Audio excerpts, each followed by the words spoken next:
Students, a very good evening, and I wholeheartedly welcome you all for Enlightened Educators. And here are bumper updates for you all from VTU, right? Yeah, so the first update is your UG third semester RV and PC, that's revaluation and photocopy. So let's see what is the the circular. Okay, yeah, and before that I had already told you all people that you people have to look into your answer scripts, like whatever you have written, ನೀವೇನು ಬರ್ತಿದ್ದೀರಾ ನಿಮ್ಗೆ ಜ್ಞಾಪಕ ಇದೆ. ಈಗ ನಿಮಗೆ photo copy ನೀವು ತಗೊಂಡಿಲ್ಲ, ಈಗ ನೀವು ಫೋಟೋ ಕಾಪಿ ತಗೊಂಡ್ರೂ ಪ್ರಯೋಜನ ಇಲ್ಲ. ಕರೆಕ್ಟ್, ಫೋಟೋ ಕಾಪಿ ತಗೊಂಡ್ರೂ ಪ್ರಯೋಜನ ಇಲ್ಲ, ಆಯ್ತಾ? Right, isn't it? Yeah, because ನೀವು ಫೋಟೋ ಕಾಪಿ ತಗೊಂಡು ರಿವ್ಯಾಲ್ಯೂಯೇಷನ್ಗೆ ಅಪ್ಲೈ ಮಾಡೋದ್ರೂ ಕೂಡ, just a minute, sorry for the distraction.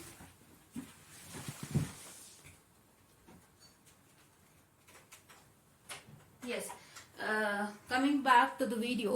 So if you take the photocopy also, it is like what's that going to happen is that you take the photocopy and the revaluation will go on simultaneously. So taking a photocopy is a waste if you really need it.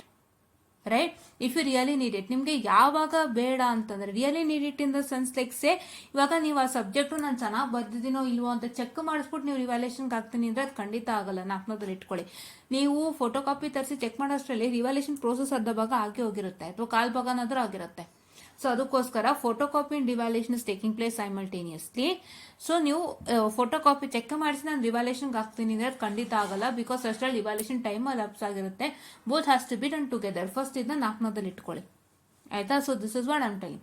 Okay, the next thing is, ನಾನು ಏನೋ ಹೇಳ್ತಿದ್ನಲ್ವಾ, ಯಾ, so ನೀವು ನಿಮ್ಮ answers ಏನೇನು ಜ್ಞಾಪಕ ಇರುತ್ತೆ ಅದನ್ನ ನೀವು ನೋಡ್ಕೊಂಡಿರ್ತೀರಾ, correct ಅಲ್ವಾ? ನೀವೇನೇನು ಬರ್ದಿದ್ದೀರಿ ಅಂತ ಜ್ಞಾಪಕ ಇರುತ್ತೆ, ಅದನ್ನ ನಿಮ್ಮ ಒಂದು ಏನಂತ ಹೇಳ್ತಾರೆ ಮೆಟೀರಿಯಲ್ಗೆ ಆಗಿರ್ಬೋದು, ಅಥವಾ ನಿಮ್ಗೆ ಎಲ್ಲ ಆನ್ಸರ್ ಸಿಕ್ಕಿರತ್ತೆ ಅದಕ್ಕೆ ಸಂಬಂಧಪಟ್ಟಂತೆ ಆಗಿರ್ಬೋದು. ಸೊ ಅಲ್ಲೆಲ್ಲ ನೀವು ಚೆಕ್ಔಟ್ ಅನ್ನ ಮಾಡಿ ಇಟ್ಕೊಂಡಿರ್ತೀರಾ ನಾನು ಅನ್ಕೊಂಡಿದ್ದೀನಿ. ಇದು ನಾನು ಮುಂಚಿತವಾಗೂ ಹೇಳಿದ್ದೀನಿ, ನಿಮಗೆ ರಿವ್ಯಾಲ್ಯೂಯೇಷನ್ ಅಪ್ಲಿಕೇಶನ್ ಬರೋದಕ್ಕೂ ಮುಂಚೆ ಈ ಕೆಲಸ ಮಾಡಿ. ಆವಾಗ ನಿಮ್ಗೆ ಗೊತ್ತಾಗ್ಬಿಡುತ್ತೆ ನೀವೇನು ಬರ್ದಿದ್ದೀರಾ, ನೀವು ಬರ್ದಿರೋದು ಪ್ರಾಪರೋ ಇಲ್ವೋ ಅಂತ. ಆಮೇಲೆ ರಿವ್ಯಾಲ್ಯೂಯೇಷನ್ಗೆ ಹಾಕಿ ಅಂತ ಹೇಳ್ತಾನೆ ಇದ್ದೆ ನಾನು. I hope everybody has done that, right? Okay, so ಯಾರೆಲ್ಲ ಮಾಡಿದ್ದೀರಾ ಒಳ್ಳೆಯದು.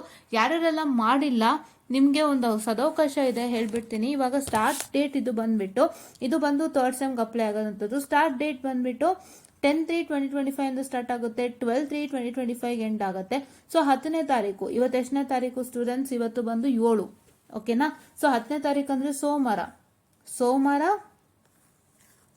ದಿಂದ ಬುಧವಾರದವರೆಗೂ ಇದು ಇರುತ್ತೆ. ಸೊ ಹಂಗಾಗಿ ಇವಾಗ ನಿಮ್ಗೆ ಒಂದು ಗೋಲ್ಡನ್ ಆಪರ್ಚುನಿಟಿ ಇದೆ. ನೀವು ಇನ್ನೂ ಚೆಕ್ ಮಾಡ್ಕೊಂಡಿಲ್ಲ ಅಂದ್ರೆ ನಾಳೆ ಇದೆ, ನಾಳಿದ್ದಿದೆ, ದಯವಿಟ್ಟು ಚೆಕ್ ಮಾಡ್ಕೊಳ್ಳಿ. ಯಾಕಿದು 3 ಸತಿ ಹೇಳ್ತಾ ಇದ್ದೀನಿ ಅಂತ ಅಂದ್ರೆ ದಯವಿಟ್ಟು ಒಂದ್ಸಲ ಯೋಚನೆ ಮಾಡಿ. ನೀವು ರಿವ್ಯಾಲ್ಯೂಯೇಷನ್ಗೆ ಕೊಡೋಂಥ ಅಮೌಂಟು 600 ಆಗಿದ್ದು, ಈ 600 ನಿಮಗೆ ಎಷ್ಟು ಮಟ್ಟದ ಬೆಲೆ ಇದೆ ಇವತ್ತು 600ಗೆ ಅಂತ ತುಂಬಾ ಜನ ಗೊತ್ತಿದೆ. ಇವತ್ತು 600 ರೂಪಾಯಿಗೆ ಏನು ಬರ್ತಾ ಇಲ್ಲ, ಬಟ್ ಆದರೂ 600 ರೂಪಾಯಿನ ಬೆಲೆ ಸುಮಾರು ಜನಕ್ಕೆ ಗೊತ್ತು, ಕರೆಕ್ಟ್ ಅಲ್ವಾ? ಇವತ್ತು ನಮಗೆ ಈ 600 ರೂಪಾಯಿಂದ ಎಷ್ಟೋ ನಾವು ಇದನ್ನ ಮಾಡ್ಬೋದು, ಜೀವನ ಮಾಡ್ಬೋದು, ಎಷ್ಟೋ ಒಂದಿಷ್ಟು ಸಮಯಗಳೆಲ್ಲ ಹೆಲ್ಪ್ ಆಗುತ್ತೆ ನಿಮಗೆ. ಬಟ್ ಆದರೂ ನೀವು ಅದನ್ನ ಸುಮ್ಮನೆ ಯಾಕೆ ವೇಸ್ಟ್ ಮಾಡ್ಕೊಳ್ತೀರಾ? ಸುಮ್ಮನೆ ವೇಸ್ಟ್ ಮಾಡ್ಕೋಬೇಡಿ. ಪ್ರತಿಯೊಂದು ರೂಪಾಯಿಗೂ ಅದು ಬೆಲೆ ಇದೆ. ಇವತ್ತು 1 ರೂಪಾಯಿಗೂ ಕಷ್ಟಪಡ್ತಾ ಇರೋ ಜನ ತುಂಬಾ ಇದ್ದಾರೆ. ನೀವು ಹೇಗೆ ಮಾಡ್ತೀರಾ ಅಂದ್ರೆ, ಸುಮ್ಮನೆ ನಾನು ಬರ್ದಿದ್ದೀನಿ ಚೆನ್ನಾಗಿ, ನಾನು ರಿವ್ಯಾಲ್ಯೂಯೇಷನ್ಗೆ ಹಾಕ್ತೀನಿ ಅಂತ ಹಾಕಿಸ್ಬಿಡ್ತೀರಾ. ಕರೆಕ್ಟು, ನಿಮಗೆ ನಂಬಿಕೆ ಇದೆ, ಒಪ್ಕೋತೀನಿ. ಆದರೆ ನೀವು ಒಂದು ಸಲ ಚೆಕ್ ಮಾಡ್ಕೊಳ್ಳಿ. ಎಷ್ಟೋ ಸಲ ನಮ್ಮ ನಂಬಿಕೆಗಳು ಫೇಕ್ ಕೂಡ ಆಗಿರ್ಬೋದು, ರೈಟ್? ನಂಬಿಕೆಗಳು ಫೇಕ್ ಇನ್ ದ ಸೆನ್ಸ್ ನಾವೇನು ಮಾಡ್ತೀವಿ ಅಂದರೆ, ನಾವು ಬರ್ದಿರ್ತೀವಿ, ಅದು ನಾವು ಬರ್ದಿರೋದೇ ಸರಿ ಅಂತ ಅನ್ಕೊಂತೀವಿ, ಕರೆಕ್ಟ್ ಅಲ್ವಾ? ಎಷ್ಟೋ ಸಲ ನಾವು ಹಂಗೆ ಅನ್ಕೊಂತೀವಿ. ಆ ಥರ ಯಾವಾಗ ಅನ್ಕೊಂತೀವಿ ಗೊತ್ತಾ? ನಾವು ಎಲ್ಲ ಔಟ್ಸೋರ್ಸಿಂಗ್ ಇಂದ ಓದ್ಕೊಂಡು ಬರ್ದಾಗ, ಅಂದ್ರೆ ಇವಾಗ ನೀವು ಕರೆಕ್ಟಾಗಿ ಟೀಚರ್ ಹೇಳ್ಕೊಟ್ಟಿದ್ದನ್ನೇ ಕೇಳಿಸ್ಕೊಂಡು, ಟೀಚರ್ ಗೈಡ್ಲೈನ್ಸ್ ಅನ್ನ ಫಾಲೋ ಮಾಡಿ, ಅವರು ಹೇಗೆ ಒಂದು ಮಾರ್ಗದರ್ಶನ, ಒಂದು ಚೌಕಟ್ಟು ಹಾಕೊಟ್ಟಿರ್ತಾರೆ, ಅದು ಫಾಲೋ ಮಾಡಿಕೊಂಡು ನೀವು ಬರ್ದಿದ್ದು ಅದೆಲ್ಲ ಪರ್ಫೆಕ್ಟ್ ಅಂದಾಗ ಆವಾಗ ನೀವು 100% ಕಾನ್ಫಿಡೆಂಟ್ ಅಂತ. If in case your teacher is not that good, ನಿಮ್ಗೆ ಏನೋ ಅರ್ಥ ಆಗ್ತಿರಲ್ಲ, ಏನು ಕರೆಕ್ಟಾಗಿ ಗೈಡೆನ್ಸ್ ಮಾಡಲ್ಲ, ಸುಮ್ಮನೆ ಟೀಚ್ ಮಾಡ್ಕೊಂಡು ಹೋಗ್ತಾರೆ, ನೀವು ಅರ್ಥ ಮಾಡ್ಕೋತೀರಾ, ಆ್ಯಂಡ್ ನೀವು ಕೂಡ ಯಾವುದೋ ಒಂದು ಹೆಂಗೋ ಮಾಡಿದ್ದಾರೆ ಮ್ಯಾಮು, ನಾವು ಕೂಡ ಹೆಂಗೋ ಓದೋಣ ಅಂದ್ಬಿಟ್ಟು ಓದ್ಕೊಂಡು ಬರೆದ್ಬಿಡ್ತೀರಾ. ಆವಾಗ ನಿಮಗೆ ಮಾರ್ಕ್ಸ್ ಕೊಟ್ಟಿರೋದಿಲ್ಲ ಅಥವಾ ಫೇಲ್ ಮಾಡಿರ್ತಾರೆ, ಆವಾಗ ನೀವು ನಾನೆಲ್ಲ ಬರ್ದಿದ್ದೆ ಕೊಟ್ಟಿಲ್ಲ ಅಂತೀರಾ. ಆ ಥರ ಕೇಸಸ್ ಅಲ್ಲಿ it is a kind of over confidence where in you don't have any idea regarding that subject, ನಿಮ್ಮ ಟೀಚರ್ ಅಷ್ಟು ನೀಟಾಗಿ ಮಾಡೋಲ್ಲ, ನಿಮಗೆ ನೀವೇ ಒಂದು ಪ್ಲಾನ್ ಹಾಕೊಂಡು ಬರೆಯಕ್ಕೆ ಸ್ಟಾರ್ಟ್ ಮಾಡ್ತೀರಾ. ಆ ಥರ ಬರೆದು ನೀವು ಮಾರ್ಕ್ಸ್ ಬಂದಿಲ್ಲ ಅಂದಾಗ ನೀವು ಹೇಳ್ತೀರಾ ನನಗೆ ಚೆನ್ನಾಗಿ ಬರ್ದಿದೆ ಕೊಟ್ಟಿಲ್ಲ ಅಂತ. ಸಿ ಆ ಥರ ಆಗುತ್ತೆ. ಸೊ ನೀವು ದಯವಿಟ್ಟು ಯಾರು ಓವರ್ ಕಾನ್ಫಿಡೆಂಟ್ ಆಗಬೇಡಿ, ನಾನು ಬರೆದಿದ್ದೆ ನಂಗೆ ಮಾರ್ಕ್ಸ್ ಕೊಟ್ಟಿಲ್ಲ ಅಂತ. ಒಂದು ಸಲ ನೀವು ಕರೆಕ್ಟಾಗಿ ಬರ್ದಿಲ್ದೇ ಇರಿ, ಅದಲ್ಲ, ಒಂದೇ ಒಂದು ಸಲ ಚೆಕ್ ಮಾಡಿ. ಯಾಕೆಂದ್ರೆ ಒಂದು ಸತಿ ನೀವು ಮಾಡೋ ಒಂದು ಕೆಲಸ ಮಾಡೋಕೆ ಮುಂಚೆ ನೀವು ತುಂಬ ಸಲ ಯೋಚನೆ ಮಾಡಬೇಕು, 100 ಸಲ ಯೋಚನೆ ಮಾಡ್ಬೇಕಂತಾರೆ. ಸೊ ನೀವು ಯೋಚನೆ ಮಾಡಿ ಚೆಕ್ ಮಾಡಿ, ಒಂದು ಸಲ ನನಗೆಲ್ಲ ಪರ್ಫೆಕ್ಟ್ ಆಗಿದೆಯಾ, ನನಗೆ ಮಾರ್ಕ್ಸ್ ಸಿಗುತ್ತಾ, ಚೆಕ್ ಮಾಡಿ ದಯವಿಟ್ಟು ಚೆಕ್ ಮಾಡಿಬಿಟ್ಟು ಮುಂದಕ್ಕೆ ಹೋಗಿ. ಯಾಕೆ ಅಂತಂದರೆ 600 is not a easy task, correct ಅಲ್ವಾ? ಸೊ ಹಂಗಾಗಿ ನಾನು ಇವಾಗಲೂ ಎಚ್ಚರಿಸ್ತಾ ಇದ್ದೀನಿ, ಯಾರೇ ಆಗಲಿ ನಿಮಗೆ ನಂಬಿಕೆ ಇರಲಿ, ನಿಮಗೆ ಇದು ನಂಬಿಕೆಯಲ್ಲಿ ಇಲ್ಲರಿ ಯಾರೇ ಆಗಲಿ, anybody of that matter, please to make sure that you just check it once and ನಾನು ಎಲ್ಲ ಪರ್ಫೆಕ್ಟ್ ಇದೆ ಅನ್ನೋದಾಗ ಖಂಡಿತವಾಗಿ 600 ರೂಪಾಯಿ ಕೊಡಿ. ನಿಮಗೆ 600 ರೂಪಾಯಿ ಕೊಟ್ಟು ತಕ್ಕಂಗೆ ನಿಮ್ಮನ್ನ ಪಾಸ್ ಮಾಡಿಸ್ಬೇಕು. ಪಾಸ್ ಮಾಡಿಸ್ತಿದ್ರೆ ಏನು ಪ್ರಯೋಜನ? ನೀವು 600 ರೂಪಾಯಿ ಕೊಟ್ಬಿಟ್ಟು ಅವ್ರು ಪಾಸೇ ಮಾಡಿಲ್ಲ ಅಂದರೆ ಏನು ಪ್ರಯೋಜನ ಆಯಿತು? You are putting money to VTU. ಇವರು ಇದರಲ್ಲಿ ಸುಮಾರು ಹಣ ಮಾಡ್ಕೊಳ್ತಾ ಇದ್ದಾರೆ. ಒಬ್ಬ ವ್ಯಕ್ತಿಯಿಂದ 600 ರೂಪಾಯಿ, ಒಂದು ಫೋಟೋ ಕಾಪಿನ 400 ರೂಪಾಯಿ ಅಂದರೆ ಅವ್ರಿಗೆ ಎಷ್ಟು ಬಂತು ಹೇಳಿ? ಇವಾಗ ಆ ವ್ಯಕ್ತಿನ ಫೇಲ್ಡೇ ಮಾಡಿದ್ರು ಅಂತ ಇಟ್ಕೊಳ್ಳಿ. ಇವಾಗ for example, if a person has put 400 for photo copy and 600 for evaluation for one subject ಅಂದರೆ ಆ ವ್ಯಕ್ತಿ ಪಾಸ್ ಮಾಡಲಿಲ್ಲ ಅಂದಾಗ ಅವ್ರು 600 + 400 ಎಷ್ಟಾಯ್ತು? 1000 ರೂಪಾಯಿ ಬಂತಲ್ಲ, ಕರೆಕ್ಟ್? ಸೊ ಹಂಗಾಗಿ ದಯವಿಟ್ಟು ಯೋಚನೆ ಮಾಡಿ ಜಸ್ಟ್ ಮೈ ಹಂಬಲ್ ರಿಕ್ವೆಸ್ಟ್. ತುಂಬ ಸಲ ಹೇಳ್ತಾ ಇದ್ದೀನಿ, ಯಾಕಂದರೆ ದಯವಿಟ್ಟು ಮನಿನ ಇದು ಮಾಡ್ಕೊಳಕ್ಕೆ ಹೋಗ್ಬೇಡಿ, ಆಯಿತಾ? ಓಕೆ. ಸೊ ಪೆನಾಲಿಟಿ ಬಂದ್ಬಿಟ್ಟು 13/3/2025 to 14/3/2025 ವಿತ್ ಅ ಪೆನಾಲಿಟಿ ಆಫ್ 500, ಆಯಿತಾ? ಸೊ ಇವಾಗ ಫೋಟೋ ಕಾಪಿ ವಿಷಯಕ್ಕೆ ಬರ್ತೀನಿ. ನಾನು ಫಸ್ಟೇ ಏನು ಹೇಳಿದ್ದೆ, ಯಾರ್ಯಾರಿಗೆ ನಾನು ಈ ಒಂದು ಸಬ್ಜೆಕ್ಟ್ ಫೇಲ್ಡ್ ಆಗಿದೆ, ನಾನು ಚೆಕ್ ಮಾಡಿಸಿ ರಿವ್ಯಾಲ್ಯೂಯೇಷನ್ಗೆ ಹಾಕ್ತೀನಿ ಅನ್ನೋರಿಗೆ ಫೋಟೋ ಕಾಪಿ ಹಾಕೋದೇ ಇಲ್ಲ, because they both coming together ಅಂತ ಹೇಳಿದ್ದೆ. ಈಗ ನಾನು ಸೆಕೆಂಡ್ ಕೇಸ್ ಹೇಳ್ತೀನಿ. ಕೆಲವ್ರಿಗೆ ಫೋಟೋ ಕಾಪಿ ಬೇಕಾಗುತ್ತೆ, where in they wanted to get tested how they write and what I have to make an improvement ಅಂತ. ಅಂದರೆ ಅವ್ರು ಫೋಟೋ ಕಾಪಿ ತರಿಸಿ ಚೆಕ್ ಮಾಡಿಸಿ ನೋಡ್ತಾರೆ ಎಷ್ಟು ಮಟ್ಟದ ಇಂಪ್ರೂವ್ಮೆಂಟ್ ನನಗೆ ಆಗಬೇಕಾಗಿದೆ ಅಂತ ತಿಳ್ಕೊಳ್ಳೋಣ, ಸೊ ದಟ್ ನಾನು ನೆಕ್ಸ್ಟ್ ಕರೆಕ್ಟ್ ಮಾಡ್ಕೋತೀನಿ. ಆ ಥರ ಮೈಂಡ್ ಸೆಟ್ ಇರೋರು ಖಂಡಿತವಾಗಿ ಫೋಟೋ ಕಾಪಿ ಅಪ್ಲೈ ಮಾಡ್ಬೋದು. ಯಾವುದೇ ಥರದ ನಿಮಗೆ ತೊಂದರೆ ಬೇಡ, ಯೋಚನೆ ಬೇಡ, ಆಯಿತಾ? ನಾನು ಹೇಳಿದ್ದು ಯಾರಿಗೆ ಅಂದರೆ, ಫೋಟೋ ಕಾಪಿ ತರಿಸಿ ಚೆಕ್ ಮಾಡಿಸಿ ಆಮೇಲೆ ಇವಾಲ್ಯೂಯೇಷನ್ಗೆ ಹಾಕ್ತೀನಿ ಅನ್ನೋರ್ಗೆ ಅದಾಗಲ್ಲ, because they both take plus in one hand. ನಿಮ್ಗೆ ಇಲ್ಲಿ ಫೋಟೋ ಕಾಪಿನೂ ಸ್ಕ್ಯಾನ್ ಮಾಡಿ ಕಳಿಸ್ತಾ ಇರ್ತಾರೆ, ಇಲ್ಲಿ ರಿವ್ಯಾಲ್ಯೂಯೇಷನ್ನೂ ಮಾಡ್ತಾ ಇರ್ತಾರೆ. ಸೊ ಹಂಗಾಗಿ ಅದಾಗಲ್ಲ. ಬಟ್ ಯಾರ್ಯಾರು ನಾನು ಆನ್ಸರಲ್ಲಿ ಈ ಥರ ಏನು ಪ್ರಾಬ್ಲಮ್ ಆಗಿದೆ, ನಾನು ಎಷ್ಟು ಮಟ್ಟದ ಕರೆಕ್ಷನ್ ಮಾಡಿಸಬಹುದು, ನಾನು ಎಷ್ಟರ ಮಟ್ಟಿಗೆ ಮಾರ್ಕ್ಸನ್ನು ತಗೋಬಹುದು ಅನ್ನೋ ಅಂಥದ್ದನ್ನು, ನಾನು ಎಷ್ಟು ಮಾರ್ಕ್ಸ್ ತೊಗೋಬೋದು ಅಂತ, ನಾನು ಹೇಗೆ ಬರ್ದಿದ್ದೀನಿ, ನನ್ನಲ್ಲಿ ಏನು ಮಿಸ್ಟೇಕ್ ಆಗಿದೆ, ನಾನು ಏನು ಕರೆಕ್ಟ್ ಮಾಡ್ಕೋಬೇಕು ನೆಕ್ಸ್ಟು, ಈ ಥರ ಸಬ್ಜೆಕ್ಟ್ಗಳು ಬಂದಾಗ ಅನ್ನೋಂಥದ್ದನ್ನ ನೀವು ಚೆಕ್ ಮಾಡಿಸ್ತೀರಾ ಅಂದರೆ ಖಂಡಿತ ನೀವು ಫೋಟೋ ಕಾಪಿ ತರಿಸ್ಬೋದು without fail. Okay, 2 categories of students take photo copy, ಆಯಿತಾ?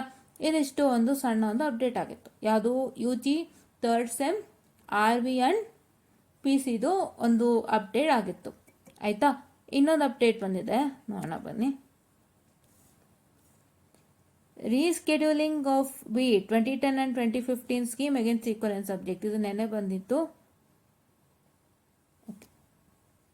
ಇದು ಬಂದ್ಬಿಟ್ಟು ನೀವು ಇಲ್ಲಿ ನೋಡ್ತಾ ಇರ್ಬೋದು, BE 2010 ಸ್ಕೀಮ್ದು 10 CS 765 has been on 2/4/2025 2 PM to 5 PM ಇದ್ದಿದ್ದು.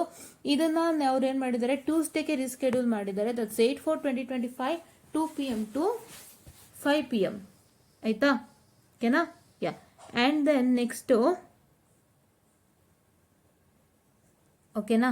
Yeah, so just a minute, very sorry for the distraction guys, I'm just checking with things.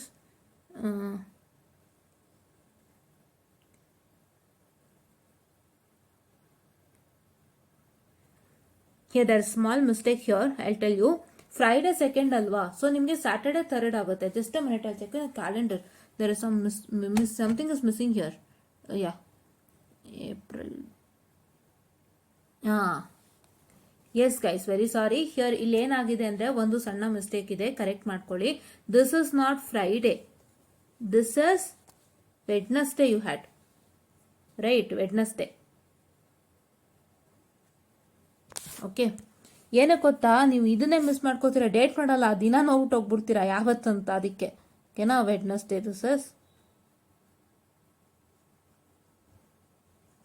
How did I get it out? This is 2, right? If second was Friday, then third is Saturday, fourth is Sunday, and fifth is Monday, and sixth is Tuesday, right? Then 7th will be Wednesday and 8th will be Thursday. Here it is Tuesday ಅಲ್ವಾ, so ಹಂಗಾಗಿ ನಂಗೆ doubt ಆಯಿತು.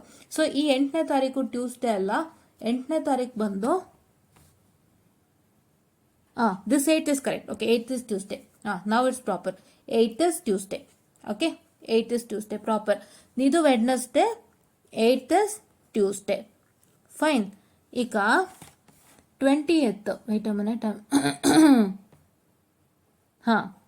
This 20th is, wait a minute.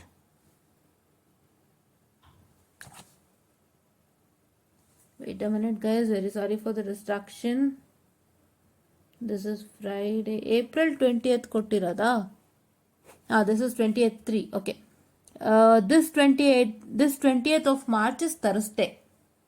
This is Thursday. ನೋಡಿ, print ಮಾಡುವಾಗಲೂ ಇವೆಲ್ಲ ನೋಡ್ಕೊಂಡು ಮಾಡಬೇಕಲ್ವಾ? ಆಮೇಲೆ students date ನೋಡಿದೆ, ಮಂಗಳವಾರ ಎಕ್ಸಾಮು, ಬುಧವಾರ ಎಕ್ಸಾಮು ಅಂತ ಹೋಗ್ಬಿಟ್ಟು ಅವತ್ತಿಲ್ಲ ಅಂದರೆ ಏನು ಮಾಡ್ತಾರೆ? ಕರೆಕ್ಟ್ ಅಲ್ವಾ? That is Thursday. And this is also postponed to Tuesday, that is 8/4. Okay, clarity ಇಟ್ಕೊಳ್ಳಿ. ಇದು ವೆಡ್ನೆಸ್ಡೇ ಇದ್ದಿದ್ದು, ಥರ್ಸ್ಡೇ ಇದ್ದಿದ್ದು, ನಿಮಗೆ ಟ್ಯೂಸ್ಡೇ ಪೋಸ್ಟ್ಪೋನ್ ಆಗಿದೆ. ಆಯ್ತಾ?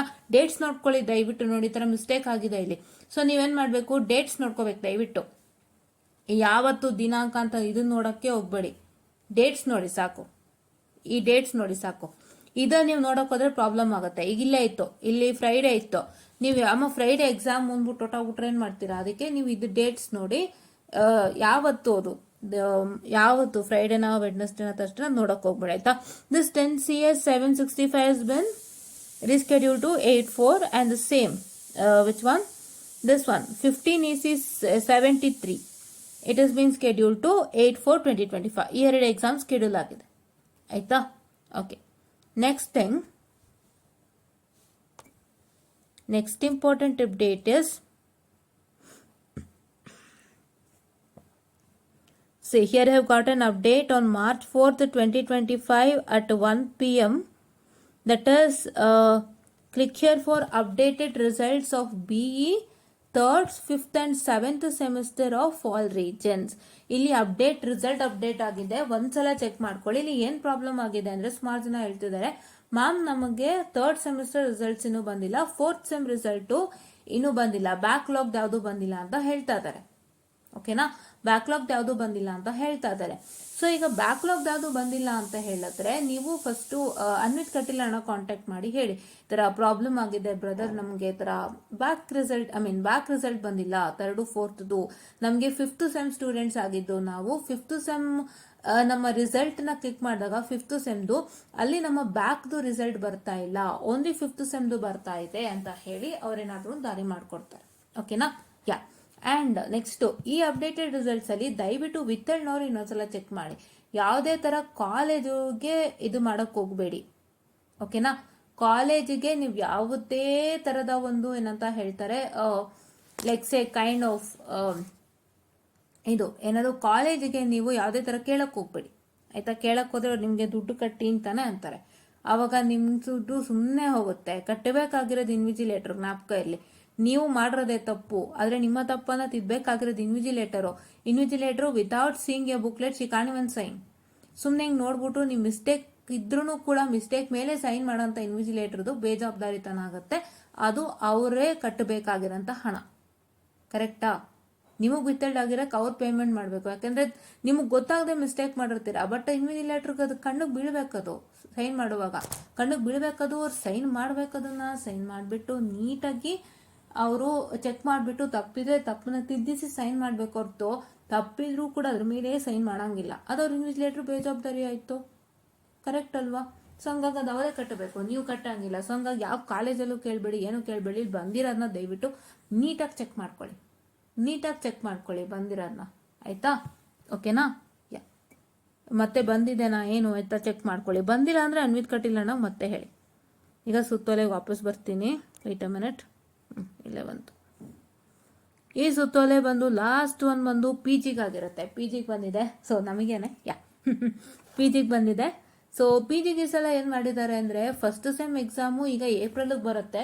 ಸೊ ಅವರಿಗೆ ಮಾರ್ಚ್ 30 ಲಾಸ್ಟ್ ವರ್ಕಿಂಗ್ ಡೇ ನಂತೆ ಏಪ್ರಿಲ್ಗೆ ಬರುತ್ತೆ ಎಕ್ಸಾಮ್ಸು. ಬಟ್ ಈ ಸಲ ಏನು ಮಾಡಿದ್ದಾರೆ ಅಂದರೆ ಒಬ್ಬೊಬ್ಬರಿಗೆ ಸಿಂಗಲ್ ಆಗಿ ಏನಕ್ಕೆ ನಾವು ಇದು ಮಾಡೋದು, ಎಲ್ಲರಿಗೂ ಒಟ್ಟಿಗೆ ಕಟ್ಟಿಸೋಣ ಅಂತ ಹೇಳಿಬಿಟ್ಟು 1 to 4th ಸೆಮ್ ತನಕನೂ ಅನೌನ್ಸ್ ಮಾಡಿದ್ದಾರೆ. Okay, 1 to 4th sem. ಇಲ್ಲಿ 6th ಇದೆ, ಯೋಚನೆ ಮಾಡಿಬಿಡಿ. ಕೆಲವೊಂದು 6 ಸೆಮ್ಸ್ ಇರುತ್ತೆ, ಸೊ ಅದಕ್ಕೆ ಇಲ್ಲಿ 1 to 6 ಅಂತ ಕೊಟ್ಟಿದ್ದಾರೆ. ಓಕೆನಾ, ಅದನ್ನ ಜ್ಞಾಪನ ಇಟ್ಕೊಳ್ಳಿ. ಇದೇನು 6 ಸೆಮ್ ಯಾವುದದು ಪಿ ಜಿ 4 ಸೆಮ್ಸ್ ಅಲ್ವಾ ಅನ್ಕೋಬಿಡಿ. ಕೆಲವೊಂದು 6 ಇರುತ್ತೆ, ಅದಕ್ಕಾಗಿ ಬಂದಿದೆ. ಇಲ್ಲ ಮಿಸ್ ಆಗಿ ಕೊಟ್ಟಿದಾರೋ ನನಗೂ ಗೊತ್ತಿಲ್ಲ. ಸೊ ನನಗೆ ಗೊತ್ತಿರೋ ಮಟ್ಟಿಗೆ MTech 4, MBA 4, ನನಗೆ ಅದು MCA 4 ಕರೆಕ್ಟ್ ಅಲ್ವಾ. ಆರ್ಕಿಟೆಕ್ಚರ್ ಪ್ಲಾನ್ ಎಲ್ಲ ಗೊತ್ತಿಲ್ಲ. ಮೋಸ್ಟ್ಲಿ ಅದು ಸೇರ್ಸೇ ಕೊಟ್ಟಿರ್ಬೇಕು ಅನ್ಕೋತೀನಿ. ಅದರಲ್ಲೇನೋ 6 ಇರಬೇಕೇನೋ ನನಗೆ ಗೊತ್ತಿರೋ ಹಂಗೆ, ನಾನು ತಿಳಿದಿರಂಗೆ. ಬಟ್ ನಂಗೆ ಅದು ಪ್ರಾಪರ್ ಆಗಿ ಗೊತ್ತಿಲ್ಲ, ಏನು ಅನ್ಕೋಬೇಡಿ. It is 1 to 4th sem only, ಆಯ್ತಾ. ಸೊ ಬೇರೆ ಇಲ್ಲಿದೆಯಲ್ಲ ನೋಡಿ, MArco, plan, MSc 4 sems. MSc, MTech and MCA and MBA is 4 sems only. Architecture plan ಎಲ್ಲೋ 2 ಎಕ್ಸ್ಟ್ರಾ ಇರಬೇಕು, ಅದಕ್ಕೋಸ್ಕರ ಕೊಟ್ಟಿದ್ದಾರೆ ಅನ್ಕೋತೀನಿ. ನೋಡೋಣ, ಓಕೆನಾ. ಯಾ, ಅಂಡ್ ನಾವು let's start with this. Filling examination application form by the colleges 8/3/2025 to 12/3/2025. Same 8ನೇ ತಾರೀಕಿಂದ ಕೊಟ್ಟಿದ್ದಾರೆ. 8ನೇ ತಾರೀಕು ಅಂದರೆ ನಾಳೆಯಿಂದನೇ ಕೊಟ್ಟಿದ್ದಾರೆ.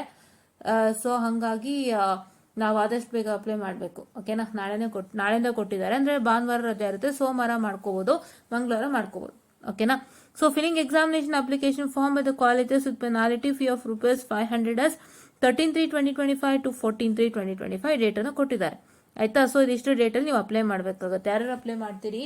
1 to 4th semester of MTech, MBA, MCA, architecture, architecture plan ಎಲ್ಲ 2 ಸೆಮ್ ಎಕ್ಸ್ಟ್ರಾ ಇರಬೇಕು. ನಮಗೂ ಗೊತ್ತಿಲ್ಲ, ಅದಕ್ಕೆ ಕೊಟ್ಟಿದ್ದಾರೆ ಅನ್ಕೋತೀನಿ. I exclude that.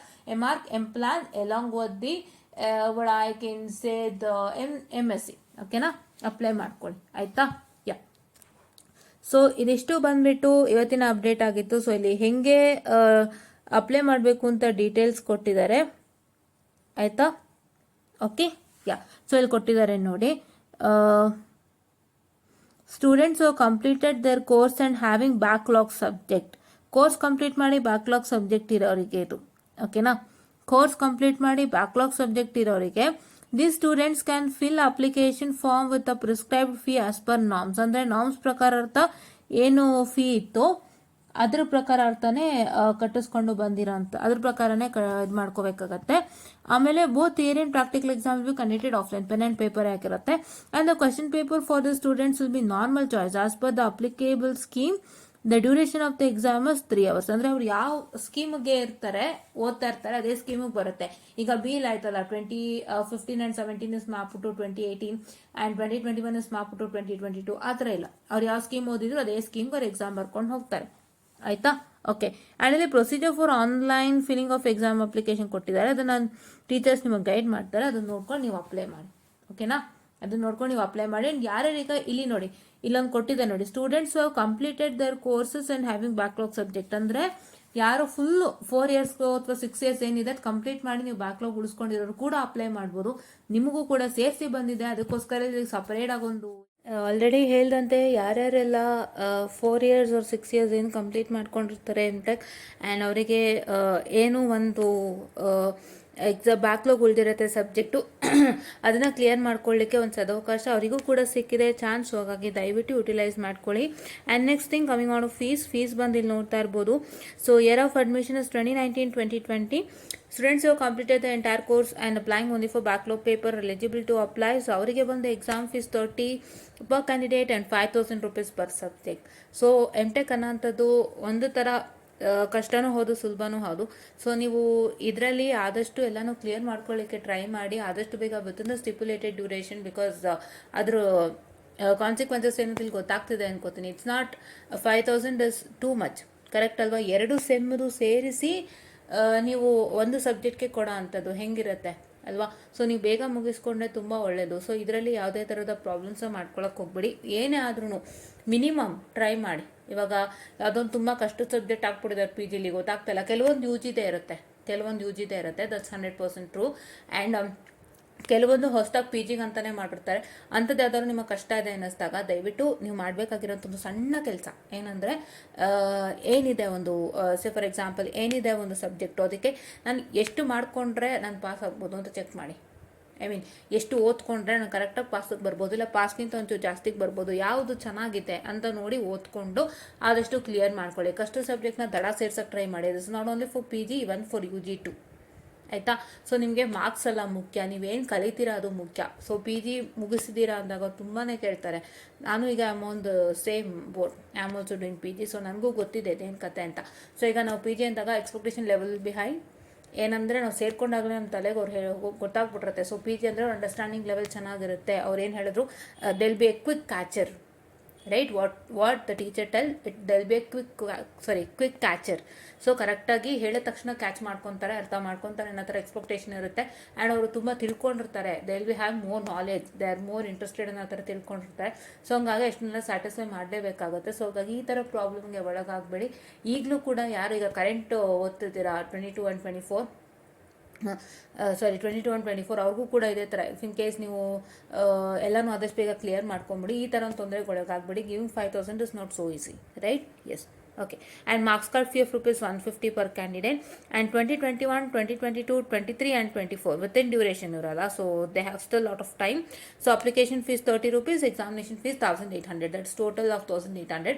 How much subject you have, according to that your marks will get amount will get reduced. ಅಂದರೆ ಒಂದು ಸಬ್ಜೆಕ್ಟ್ಗೆ 1800 ಅಂತ ಅನ್ಕೋಬೇಡಿ. ಏನಂತ ಹೇಳಿದ್ರೆ ನೀವು ಕೊಡಬೇಕಾಗಿರೋದು ಹೋಲ್ ಟೋಟಲ್ ಎಲ್ಲ ಸಬ್ಜೆಕ್ಟು ಸೇರಿಸಿ 1800 ಎಷ್ಟಿದೆಯೋ ಅಷ್ಟು ನಿಮ್ಮ ಸಬ್ಜೆಕ್ಟ್ ಕರೆಕ್ಟಾಗಿ. ಅಂದರೆ ಒಟ್ಟು total maximum is 1800 only, right? ಎಲ್ಲ ಸಬ್ಜೆಕ್ಟು ಸೇರಿಸಿದ್ರೆ ಮ್ಯಾಕ್ಸಿಮಮ್ ಬರೋದೇ 1800, ಅದಕ್ಕೂ ಮೇಲೆ ಆಗೋದೇ ಇಲ್ಲ. ಅದ್ರ ಒಳಗಡೆ ನಿಮ್ಗೆ ಎಷ್ಟು ಸಬ್ಜೆಕ್ಟ್ಸ್ ಇದೆ ಅಷ್ಟಕ್ಕೆ ಎಷ್ಟು ಅಮೌಂಟ್ ಬರುತ್ತೆ ಕೌಂಟ್ ಮಾಡ್ಕೊಳ್ಳಿ. And here is arrear examination fee of rupees 4000, right? Arrear examination fee ಎಷ್ಟು? 400 I'm sorry. Arrear examination fee is 400 rupees, okay? Yeah, and ಇದು ಸೇಮ್ ಮ್ಯಾಕ್ಸಿಮಮ್ 1800 ಬರುತ್ತೆ, ಆಯಿತಾ? Okay. Grade card fee for CBCS student is 150 per candidate. This is what one thing. So ಈ 1800 ಬಂದು normal ಈಗ 22-24 running ಅವ್ರಿಗೆ ಬರುತ್ತಿದ್ದು 1800 rupees. ಅರಿಯರ್ ಯಾರು ಇರುತ್ತೆ ಅಂದರೆ ಅವ್ರಿಗೆ ಎಲ್ಲ 4 ಸೆಮ್ ಕ್ಲಿಯರ್ ಮಾಡ್ಕೊಂಡು ಹೋಗಿರ್ತಾರೆ, ಅವ್ರಿಗಿನ್ನ ಡ್ಯೂರೇಷನ್ ಇರುತ್ತೆ. ಅಂದರೆ ಎಂಡ್ ಡ್ಯೂರೇಷನ್, ಇವಾಗ UGಗೆ 8 years ಅಂತ ಏನಿರುತ್ತೆ ಆ ಥರ ಅವರಿಗೂ ಒಂದು ಎಂಡ್ ಡ್ಯೂರೇಷನ್ ಅಂತ ಇರುತ್ತೆ. ಸೊ ಆ ಎಂಡ್ ಡ್ಯೂರೇಷನ್ ಒಳಗಡೆ ಇರೋ ಸ್ಟೂಡೆಂಟ್ಸ್ಗೆ ಅರಿಯರ್ ಯಾವುದಾದ್ರೂ ಇತ್ತು ಅಂದರೆ ಅವ್ರಿಗೆ ಅರಿಯರ್ ಫೀಸ್ 400 ಸ್ಟಾರ್ಟಿಂಗ್ ಟಿಲ್ 1800 ಅಂತ ಕೊಟ್ಟಿದ್ದಾರೆ ಇಲ್ಲಿ ನೋಡಿ. Maximum of 1800 per semester, right? Okay. ಇದು MCA ಆ್ಯಂಡ್ MTech ಬಂದುಬಿಟ್ಟು part ಟೈಮ್ದಾಗಿರುತ್ತೆ.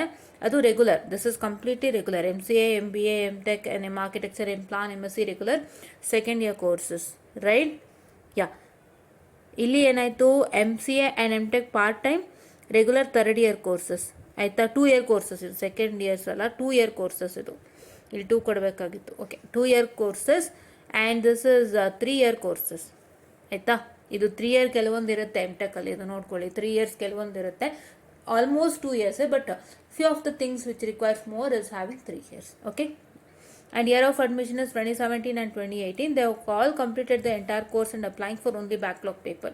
So exam fees rupees 30, rupees 5,000 per subject, maximum of 7,000,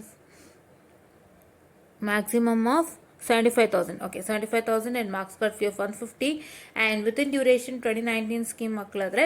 So application fee 30, examination fee 1800 per candidate, and here is arrear examination fee of rupees 400 and up to maximum of 1800, and marks card and grade card fee rupees 150.